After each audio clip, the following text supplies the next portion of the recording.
Hola, hola, hola, por favor.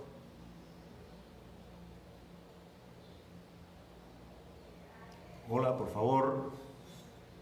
Hola, Jorge Sanfield. Bueno, parece que sigo sin ver los comentarios. No sé qué pasa. No se preocupen, lo haremos como la vez anterior. Es una pena que no pueda al final hacer un intercambio con... Es una pena que no pueda al final, les digo, hacer un intercambio con ustedes. Este es mi directa número 7, hoy 11 de junio de 2020, 8 de la noche. Hola, Tusacutusa, ¿cómo tú estás? Tú siempre con tan buen humor, ese humor a veces áspero, a veces que es muy importante, ¿no? Y que incluso es un elemento fundamental dentro del debate de nuestros días. Espero que siempre estés con nosotros. Hola a Rebeca Céspedes, que bueno, aprovecho y digo aquí que la han vuelto a bloquear en Facebook por un mes. Al menos, aunque no puedas comentar, mira, yo tampoco puedo ver los comentarios ni responder, veremos qué pasa.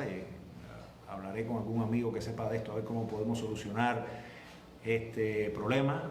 Chua, Roberto Noroña, bienvenido, gracias por estar, por la permanencia, por el apoyo, como el resto, a la campaña de los presos de Castro, de los que vamos a hablar hoy, junto con otros problemitas a nivel regional. Hoy voy a mezclar la cuestión de los presos con el asunto en Venezuela, con el asunto regional incluso en Estados Unidos, con la muerte de George Floyd y todas estas protestas que tienen que ver, aunque con un sector de gente que protesta y tiene toda la ley y la constitución respaldándolo para que lo hagan de manera pacífica, pues sabemos que hay también una conspiración o un método de la izquierda demócrata norteamericana para desestabilizar Estados Unidos de alguna manera, incidir negativamente en las elecciones y tratar así de restarle poder a Trump, ¿no? De que pueda ser reelecto nuevamente. Hola Ileana Curra, bienvenida. Alex González, gracias por estar aquí también. Tenemos 15 personas y bueno, finalmente quiero decirles que voy a hacer un paralelo entre los que hemos desde hace unos años defendido la idea del compromiso democrático, de barrer al régimen y que no haya ningún tipo de diálogo, de plebiscito, ni ningún otro tipo de maniobra con ellos en el poder, en relación a una última comparecencia o una última hoja de ruta que ha lanzado hace 2 días María Corina Machado en relación a 4 puntos que de alguna manera son la guía para salir del conglomerado criminal que existe en Venezuela, ¿no? Cuba está muy nombrada en esos 4 puntos, voy a comentarlos y a relacionarlos también con una comparecencia virtual que tuvo Rosa María Payá de Cuba Decide con María Corina Machado, creo que fue exactamente ayer, ¿no? Vamos a estar hablando de todos esos temas y bueno, para empezar con algo arriba, pues bueno, ya tenemos 20 personas, voy a arrancar, muchísimas gracias por estar aquí. Voy a arrancar con algo que creo que está ganando adeptos, que está ganando visibilidad, alcance, intensidad, y es el tuitazo. Ayer, como cada miércoles, fue 10 de junio de 2020, un día más de nuestro tuitazo, y quería decirles que ayer, 10 de junio, se cumplieron 11 meses de creado ese tuitazo, porque comenzamos la primera vez el 10 de julio del 2019. Felicito a todos los que han participado, a los que han retuiteado, a los que han tuiteado algo, por la permanencia que han tenido, a Mercedes Perdigón, a Noelia Pedraza, a Antonio, a Ayler, a Ariel, a Joelito, a Silvia. Hay muchas personas, siempre se me van a quedar gente. Y quiero felicitar también, además del tuitazo, a todas las personas que han compartido, que han opinado, que han dado like también en los reportes con los carteles, tanto de los exquisitos carteles de Gorky Águila Carrasco y los que yo hago, para ir dando reportes de actualizaciones de los presos políticos, ¿no? Y de alguna manera también contribuir a la visibilidad. Esos mismos carteles luego son usados en el tuitazo. A mí me decía Antonio hace un tiempo, es un tuitazo que tiene un colorido especial gracias a todos esos carteles, así que a María Matienzo, a tanta gente que también los ha movido, los ha compartido en Facebook, gracias a ellos también. Veo a Armando Araya, saludos para ti, muchísimas gracias por estar aquí. Como siempre tenemos una conversación pendiente y la seguiremos teniendo durante muchísimo tiempo, ¿no? Entonces, bueno, yo quiero, antes de arrancar con los reportes de los presos políticos, como ya dije, hacer el paralelismo de que, bueno, digamos que gracias a todo este conflicto que quieren disfrazar de una problemática constitucional, racial en Estados Unidos con relación a la muerte por el asesinato de George Floyd, un ciudadano norteamericano con un récord delincuencial alto, incluyendo que entró a una casa donde estaba una mujer embarazada, le apuntó directamente a la barriga, etcétera, y cómo esto ha generado pues un movimiento que ya existía desde antes, que es el Black Lives Matter. Sí, las vidas negras importan, para hacer foco sobre digamos, la problemática racial y violatoria desde la policía hacia el sector negro o a un sector negro norteamericano, y cómo eso está empezando ahora también a focalizar la situación sobre los presos de Castro, en su mayoría negros, que están en una situación de total indefensión, ni constitucional ni de ningún otro rango, y cómo de manera, primero, tímidamente, ya vemos algunos medios como son Diario de Cuba, Cubanet, Martín Noticias, que están comenzando a preocuparse y a formar parte de esta campaña por los presos de Castro que hemos ido desarrollando desde hace casi un año ya. Y que, bueno, quería recordar que forma parte del punto número 4 del documento Compromiso Democrático, que se redactó entre distintos grupos de oposición desde dentro de Cuba, aunque también después tuvo muchos firmantes en el exilio, gracias a eso también, a todos ellos, y que en ese punto 4 se plantea que necesitamos un compromiso democrático fuerte a favor de los presos de Castro y la difícil situación de indefensión y de abandono que tienen, a sus familiares, a la oposición toda, ¿no? Y cuando digo oposición, quiero dejar siempre claro que hablo de actores políticos, activistas políticos, artistas y periodistas independientes y actores de la sociedad civil. ¿Y por qué pongo hincapié en esto? Porque va a ser muy importante ese compromiso democrático, esa ayuda que estamos pidiendo y que desde hace un tiempo ya, desde Estado de SAR, estamos clamando en todos los sitios o huecos o nichos virtuales, pues reales tenemos pocos ahora, además con esta pandemia y demás, diciendo que el mundo libre tiene que ayudarnos, ¿no? Y cómo esto tiene un paralelismo con lo que está planteando María Corina Machado en estos 4 puntos, en esta nueva hoja de ruta que ha lanzado para salir del conglomerado militar venezolano, y que vamos a estar hablando sobre eso. Entonces, bueno, vamos a pasar a los...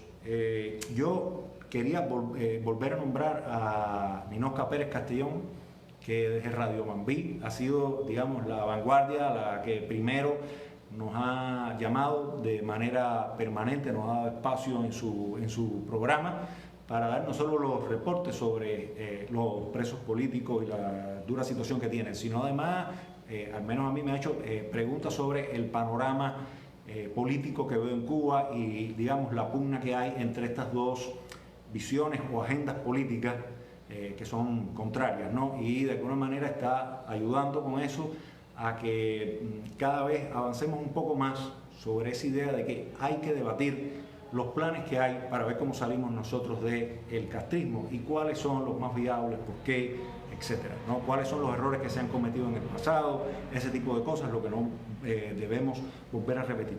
Entonces, yo quiero, para que la gente más o menos entienda una idea de cómo están los presos de Castro, a mí me llamaba ayer Lázaro Pérez, que él está en Kilo 5, en una prisión, porque está en el kilómetro 5,5 de la carretera de Pinar del Río, Y él me decía que a los presos de La Habana que están allí en Pinar del Río, las autoridades, a los familiares le han dicho que solamente pueden llevarle la siguiente lista de cosas. Oigan esto: un paquete de galletas, un paquete de leche en polvo, un paquete de chocolatín, el chocolate cubano este que dan en la bodega a quien se lo dan, de pésima calidad, un paquete de refresco en polvo, 5 libras de azúcar, 5 jabones, una pasta dental, un champú, un cepillo dental, 10 cajas de cigarros, 3 mazos de tabacos y hasta 40 pesos cubanos en bonos de teléfono, en unas tarjeticas que tienen un código que ellos raspan y que les permite llamar desde los teléfonos públicos que hay en la prisión, comunicarse con sus familiares, etcétera, ¿no? con sus amigos. Oigan esa lista para un mes, increíble. Ahora, cuando sabemos que sencillamente en las prisiones hay mayor escasez de comida y que es vital que a los presos se les lleve no solo los alimentos, sino los medicamentos, ¿no? Él me dice que la comida empeora, que la sopa es cada vez más aguada y bueno, me decía que falta el captopril. Él tiene problemas de presión arterial, igual que Silverio Portal Contreras, y que falta la clibenclamida, diabetes, ¿no? Cuando él me estaba dictando esto por teléfono, mi mamá oyó ese medicamento, cuando yo le decía que si seguía en falta, mi mamá me dijo, pero si esos medicamentos están en falta aquí, en la cárcel grande, fuera, ¿no? ¿Cómo no van a estar en falta en las prisiones?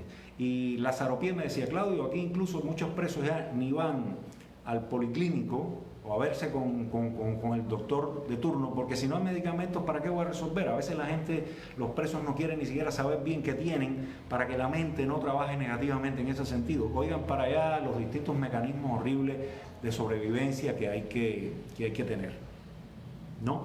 Entonces, bueno, Yeusandro Ochoa Leiva me dice que siguen entrando presos, que le meten 1 año por no tener la mascarilla facial, el nasobuco, como se le dice aquí, y que han entrado gente que le han puesto 1 año, los cogieron con 1 o 2 paquetes de pollo en la mano, le dicen que es actividad económica ilícita, después que hicieron la cola, y bueno, hay 2 personas que pudo contactar con ellos en la cárcel, que eran carretilleros que lo que tenían era viandas y estaban vendiendo las viandas en la calle con sus carretillas. Como ya ha dicho Antonio en sus lives otras veces, es evidente que le están yendo arriba al cuentapropista, que el mercado negro va a sufrir tremendamente, pero ojo, el régimen sabe que ahogar 100% el mercado negro es darse a ellos mismos un tiro en el pie. Entonces, bueno, hoy en la mesa redonda se estaba hablando sobre las medidas de último momento que van a sacar para ir abriendo un poco el problema de la pandemia.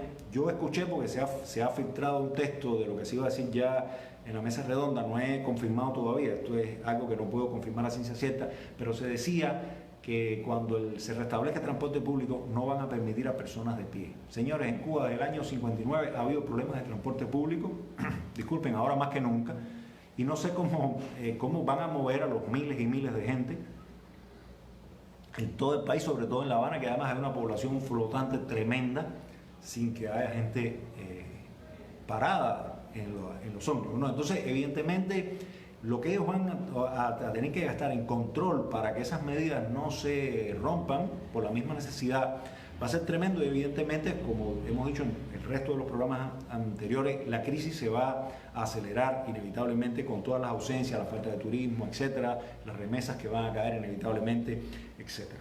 Entonces, Ernesto Borges, bueno, que como saben,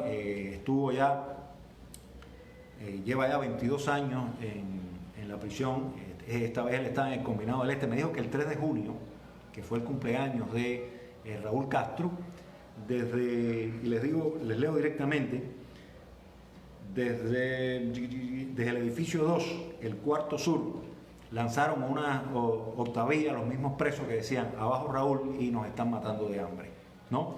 Y les quería leer también, porque de alguna manera en las prisiones toda la locura colectiva también se exacerba y demás, y la gente está muy deprimida con todo esto. Dice que el pasado jueves, es decir, hace una semana, un reo de nombre Abel Rodríguez Santana, de 28 años nada más de edad, extremadamente joven, condenado a 10 años por robo con violencia, se encontraba muy enfermo de los nervios y se ahorcó. Se puede imaginar, esto sencillamente es muy recurrente en las prisiones. Y bueno, yo quería pasar ahora, no sé si muchos lo han escuchado, pero Aymara Niato Muñoz logró llamar desde Las Tunas a su esposo Ismael Boris Reñí. Yo escuché ayer la grabación y es fatal. Estuvo aproximadamente, creo que 36 días aislada. Tenía a un guardia al lado, a una mujer de las que cuida al lado, evidentemente muy coaccionada. Resulta increíble, triste y difícil escucharla decirle a Ismael, no, todo está bien. Después de 36 días en celda de castigo, decir todo está bien, y tú sabes que sencillamente hay una orden ahí de que si dices otra cosa te cortan la llamada, como evidentemente sucedió. La llamada fue truncada en algún momento y lo único que lograron más o menos decirse, bueno, que las niñas estaban bien y demás, que su mamá estaba bien y que en cuanto abrieran, pues ya ellos tenían un grupo de cosas compradas y que seguían reuniendo todo lo posible para ver si se lo intentan hacer llegar. Disculpen. Y bueno, tenemos el caso de Iván Amaro Hidalgo, que es un activista que pertenece al Partido por la Democracia, Pedro Luis Boitel, que dirige en Matanzas Félix Navarro.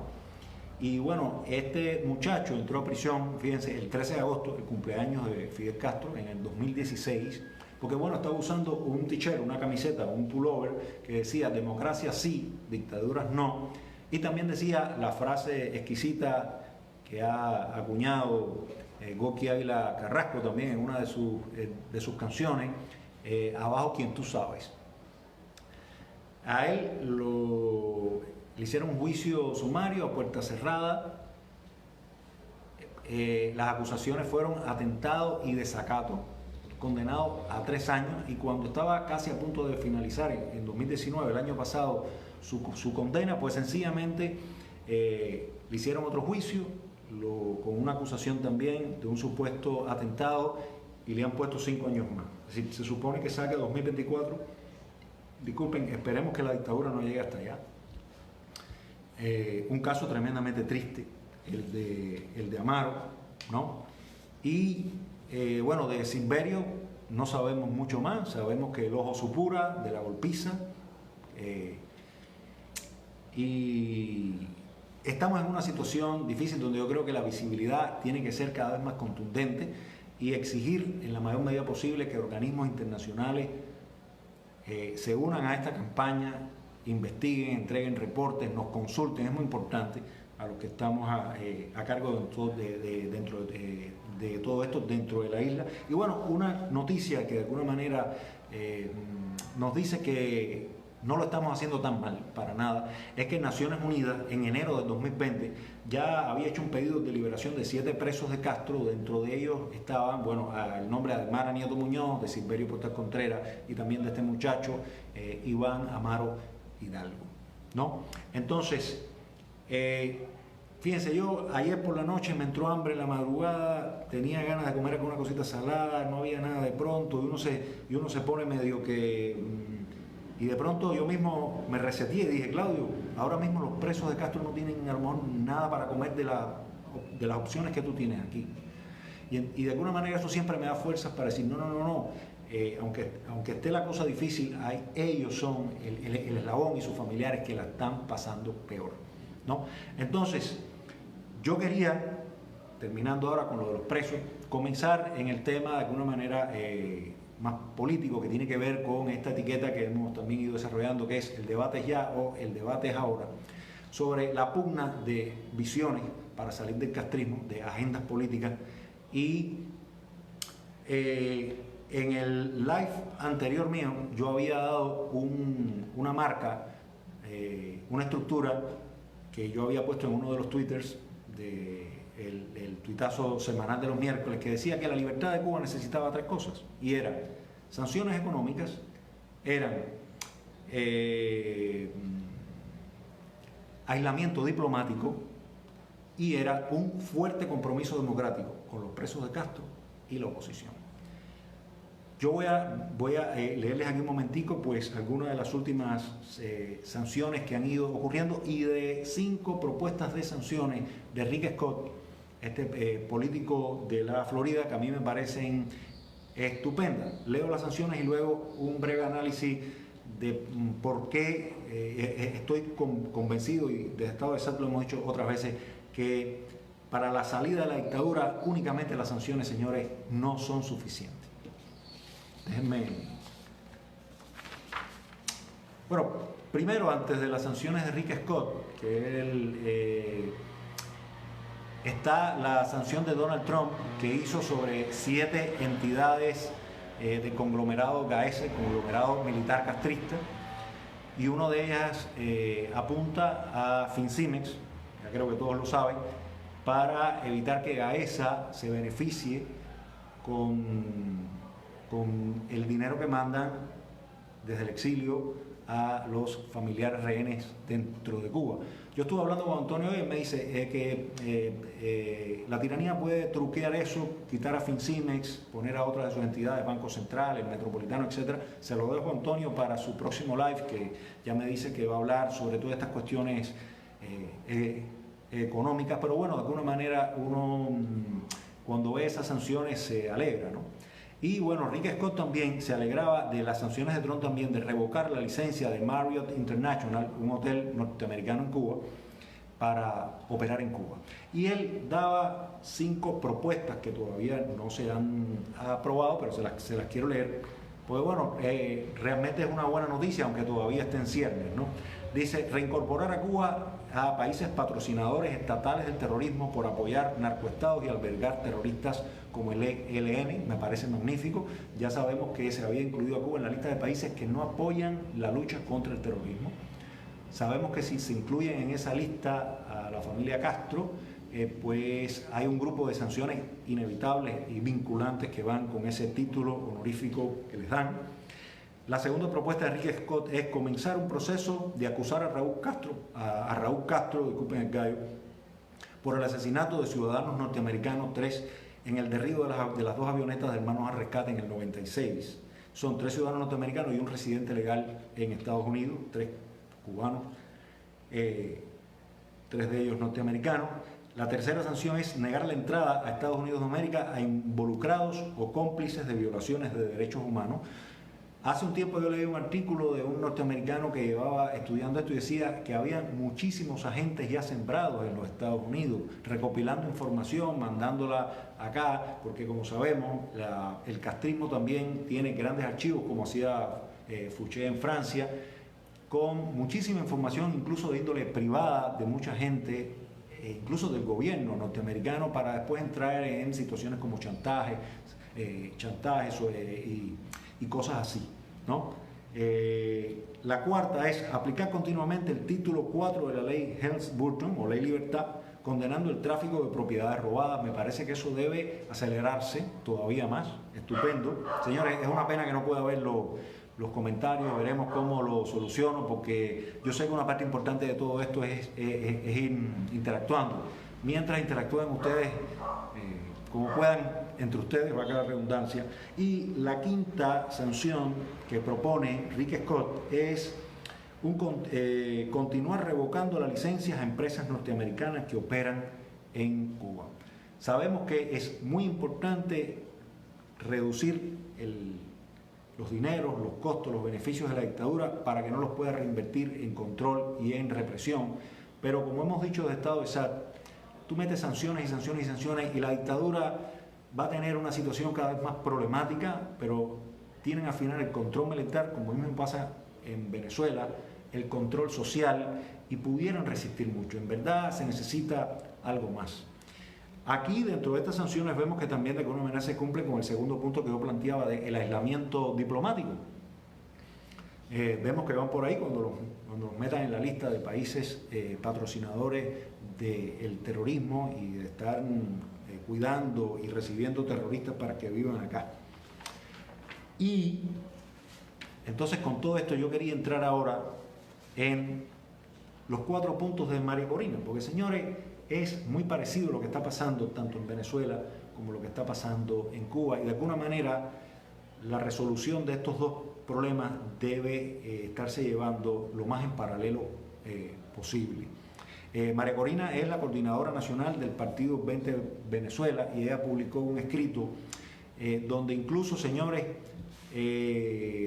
ella lo llamó, y les leo aquí, el desafío ineludible para Occidente. Y está planteando que la situación en Venezuela, por suerte María Corina nombra mucho a Cuba en ese sentido, ese link inevitable, ese eslabón entre estos dos países.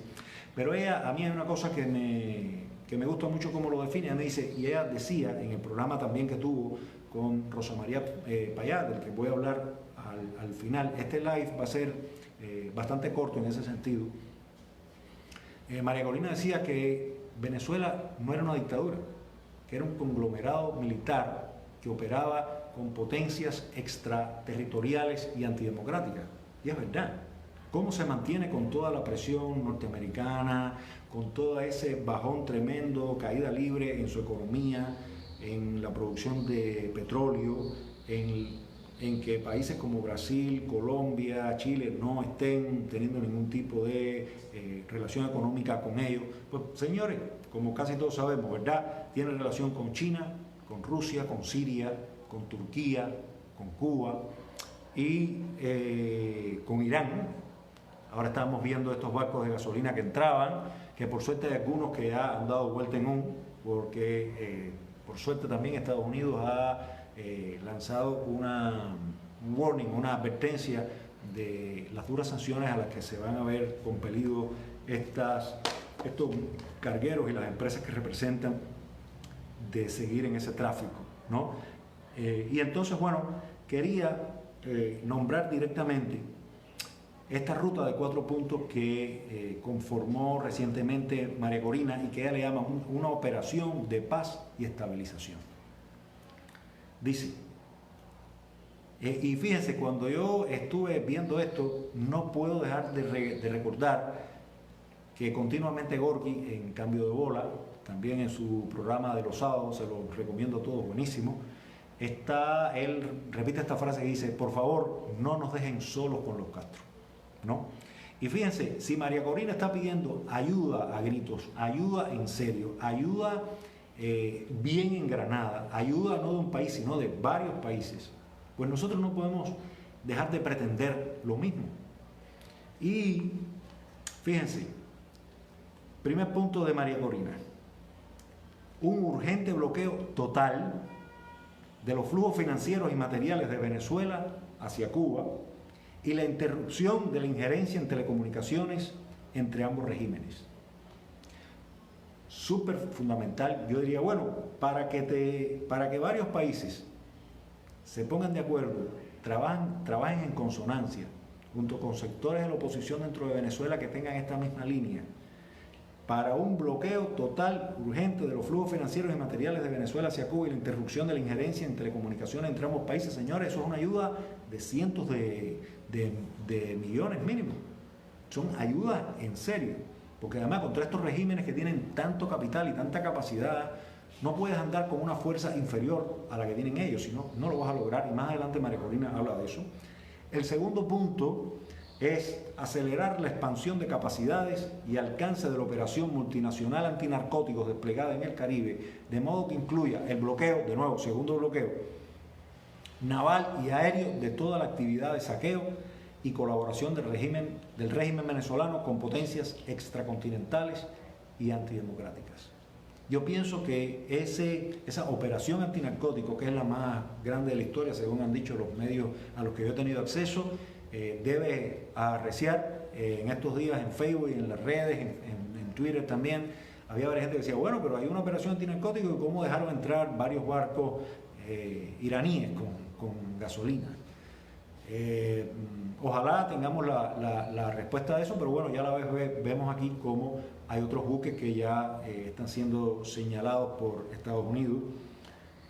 El punto 3 dice combatir el sistema de censura y propaganda del régimen a través de los medios de alta tecnología. Fíjense, lo voy a leer de nuevo y ahí le voy a recordar a Gorky y Antonio, les voy a recordar un pequeño spot que hicimos hace un tiempo. Combatir el sistema de censura y propaganda del régimen a través de los medios de alta tecnología. Yo no sé, debe recordar perfectamente ese spot, ojalá que lo pongas de nuevo en estado de sal para moverlo, que finalmente todos decíamos Free Internet for all Cubans. Y era decir, señores, perfectamente hoy, a nivel satelital, pudiéramos saltarnos todo, la censura de Texas, el monopolio de Texas, los grandes precios de Texas, y que los cubanos tengamos acceso a un Internet seguro.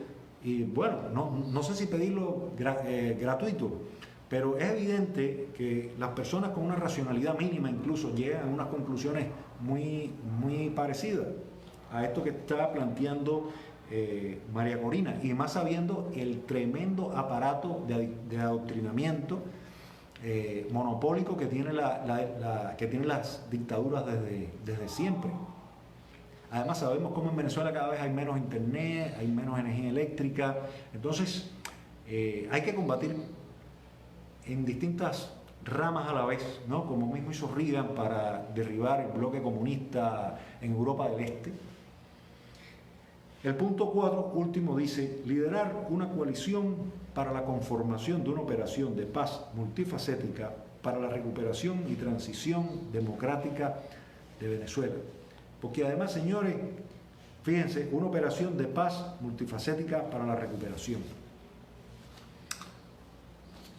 Y aquí yo ya ahora voy a entrar en el último tema, en el último bloquecito, ya vamos 31 minutos, estoy en tiempo, porque en el video que vi hoy de ese encuentro virtual entre María Corina y Rosa María Payá, para hablar del tema de Venezuela y para hablar de estos 4 puntos, pues a mí me llamó algo tremendamente la atención.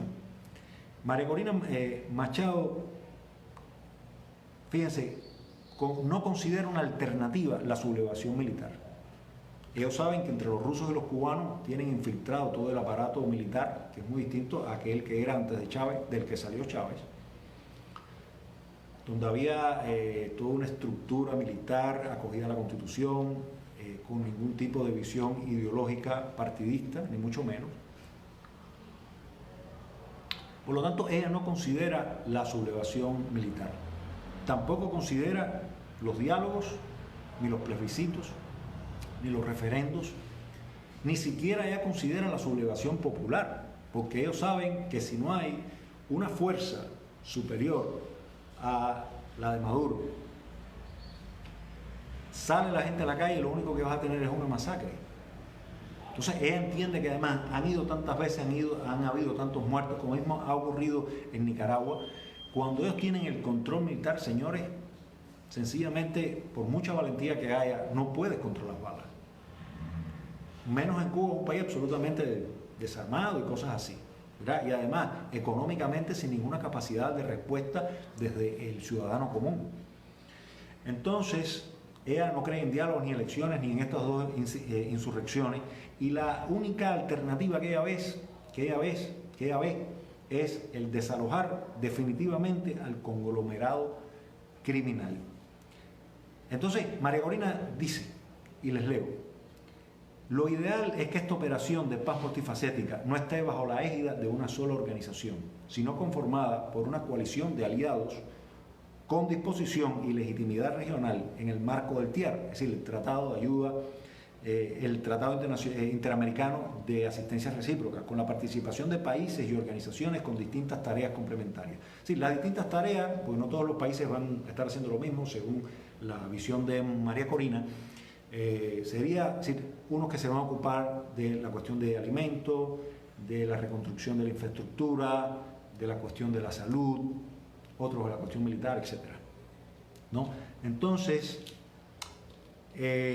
yo les voy a leer exactamente las palabras textuales que en algún momento, porque bueno, a mí me llamó la atención cuando oigo esta noticia de que Rosa María Payá de Cuba Decide y María Corina Machado iban a tener un encuentro, porque evidentemente los que estamos al tanto de estos temas sabemos que María Corina no cree en una variante de plebiscito, de urnas, aunque el plebiscito tenga el apellido de vinculante, mientras la tiranía está ahí.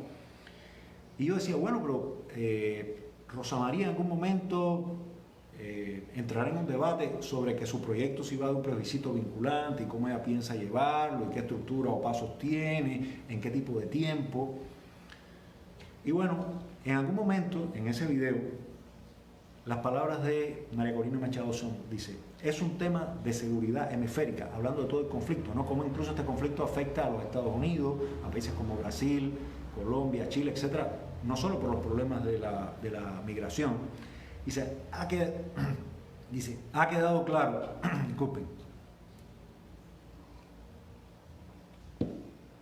dice, ha quedado claro que este régimen no va a ceder el poder si no se le presenta una fuerza superior a su fuerza criminal. Aquí ya no podemos estar con ilusiones y con discursos hermosos, que si a mí me gusta el diálogo, la paz y las elecciones, a mí también me gusta el diálogo, la paz y las elecciones. Aquí llevamos 29 elecciones, oigan bien, 29 elecciones y 15 referendos. Por favor, el que insista aún en darle el tiempo y la legitimidad que el régimen desesperadamente necesita, para mí no es ignorancia, para mí no es indiferencia. El tiempo de la ingenuidad se acabó y los errores que cometamos se pagan con vidas humanas y los muertos los estamos poniendo los venezolanos. Yo esperaba que Rosa María Payá en algún momento respondiera a esto. Y dije, bueno, pues yo tengo otro proyecto, tengo otra visión, lo mío va con fuerzas internacionales, relatores, etcétera, figuras de peso en la arena internacional, presidentes, expresidentes, etcétera. No sé, arrinconemos a la tiranía de una manera que ellos tengan que aceptar ir a las urnas con ellos ahí y preguntarle a la gente, a la población en Cuba, si ellos están a favor de ejercer o no sus derechos.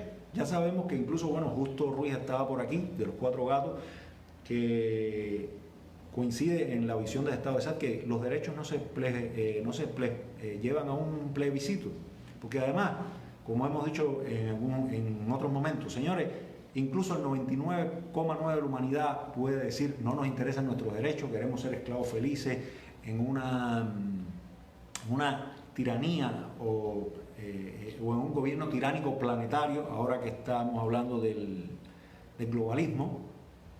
Y hay otro grupo mínimo que dice, no, pero es que eso no está bien. ¿Ok? Y vamos a seguir peleando por nuestros derechos. Vamos a seguir peleando contra ese poder que está generando individuos que no son libres, individuos que no tienen autonomía.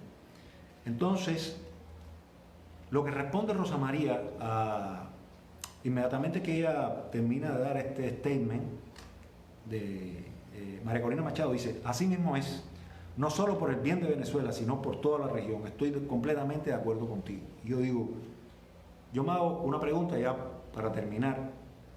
¿Sabrá María Corina Machado que el proyecto de Rosa María Payá está atada a un plebiscito vinculante?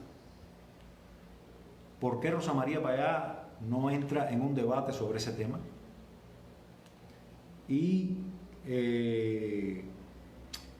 yo quiero, para terminar, decir que evidentemente aquí tenemos dos visiones, dos agendas políticas que en un momento donde la crisis se va a acelerar, en un momento donde hay crisis además fuera del mundo, está ocurriendo esto con Venezuela. Señores, no podemos regalarle tiempo a la dictadura y no podemos incluso estirar el sufrimiento de los que vivimos dentro de la tiranía. Por lo tanto, la única manera de ahorrarnos tiempo de sufrimiento y de opresión es sencillamente entrar en un debate.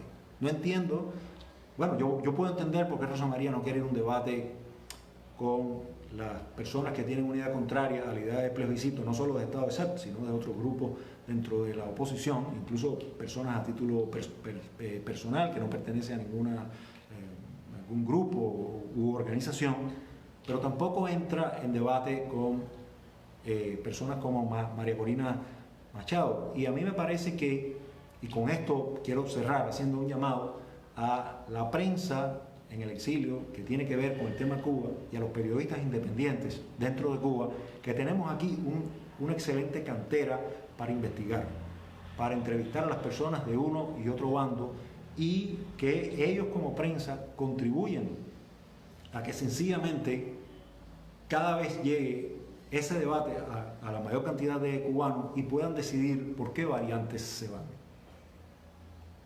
Y además que no se sigue intentando esconder una agenda para que prevalezca otras. ¿Ok? Entonces, bueno, es una pena, llevo 40 minutos, a mí varios amigos ya me habían dicho, oye, trata de dejar siempre 10, 15 minutos para el intercambio, es una pena, pero bueno, ya he logrado hablar lo que venía a regalarles hoy. Y nada, sencillamente espero que les sirva de provecho. Les pido, no lo dije antes, discúlpenme, que en la medida que puedan compartir esta directa, se lo agradeceré tremendamente. Una de las cosas que estamos haciendo desde Cuba es que yo descargo este material, hago un archivo de audio que pesa muy poquito y lo movemos por vía WhatsApp y por otras vías dentro de Cuba. Entonces, buenas noches, muchísimas gracias a todos. Veremos cómo resuelvo el problemita de los... Me he quedado con ganas de contestarle a las personas y bueno, inmediatamente terminando la directa voy a ver todos los comentarios que hay. Ojalá haya bastantes, ojalá haya personas con preguntas inteligentes, con argumentos que valga la pena.